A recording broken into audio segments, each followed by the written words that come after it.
Assalomu alaykum, hurmatli kuzatuvchilar. Namangan viloyati Chortoq tumani Hazratshoh kafeyi Zangabod kafeyidamiz. Xudo xohlasa sotiladigan 24 sotuq hovlimiz bor.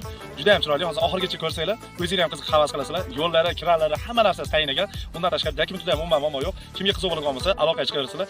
Yiliga 50, 60, 70 milliongacha daromad olsa bo'ladigan juda ham chiroyli joydamiz. Salomat bo'linglar. Oxirigacha videoni ko'rsanglar, batafsil ma'lumot berganmiz. Puli ham unaqa juda qimmat emas.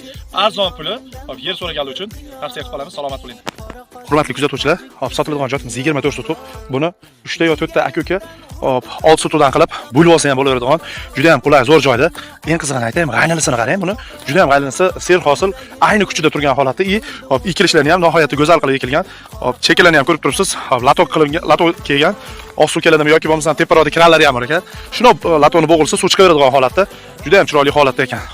Mana yo'lni ham ko'rib turibsiz. Qolaversa, bu yerdan hop kan ham tushgan ekan. Hop, bemalol har bitta xonadonga kran kirsangiz bo'laveradi. Hop. Dokumentdan umuman muammo yo'q ekan, xudo xolasa. Hop, 150 tutdan oshiqroq g'aynali ko'chati bor ekan. Hop, daraxt bor ekan. Bir yilda qanchalik daromad qilasizlar mana g'aylanning o'zida?